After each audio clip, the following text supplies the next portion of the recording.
यह सरकारी तंत्र की विफलता, नांदेड़ अस्पताल में हुई 24 मौतों पर बोले शरद पवार। महाराष्ट्र के नांदेड़ के एक सरकारी अस्पताल में 12 नवजात शिशुओं सहित 24 लोगों की मौत हो गई। नांदेड़ के एक सरकारी अस्पताल में हुई मौतों पर एनसीपी सुप्रीमो शरद पवार ने प्रतिक्रिया दी है। उन्होंने इस घटना को दुर्भाग्यपूर्ण बताया और साथ ही राज्य सरकार पर सवाल उठाए हैं। शरद पवार ने कहा कि नांदेड़ के एक सरकारी अस्पताल में 12 नवजात शिशुओं सहित 24 लोगों की मौत की दुर्भाग्यपूर्ण घटना सचमुच मन को झकझोर देने वाली है। उन्होंने कहा कि अभी 2 महीने पहले ही ठाणे नगर निगम के कलवा अस्पताल में एक ही रात में 18 लोगों की मौत की दुर्भाग्यपूर्ण घटना हुई थी, लेकिन इस घटना को गंभीरता से न लेने के कारण नांदेड़ के सरकारी अस्पताल में ऐसी ही गंभीर घटना दोहराई गई। ये सरकारी तंत्र की विफलता को दर्शाता है। कम से कम इन दुर्भाग्यपूर्ण घटनाओं की गंभीरता को देखते हुए राज्य सरकार को यह सुनिश्चित करने की जरूरत है कि ठोस कदम उठाए जाएं ताकि ऐसी घटनाओं की पुनरावृत्ति न हो और निर्दोष मरीजों की जान बचाई जा सके। 24 लोगों की हुई मौत।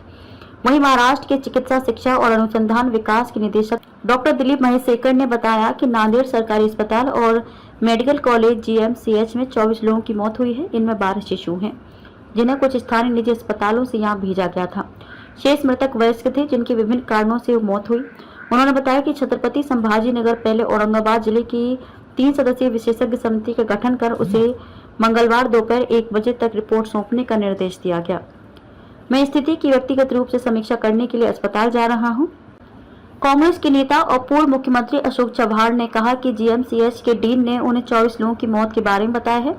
अस्पताल के डीन से मिली जानकारी का हवाला देते उन्होंने कहा कि जिन 24 लोगों की मौत हुई है उनमें से 6-7 नवजात थे और कुछ गर्भवती महिलाएं थीं।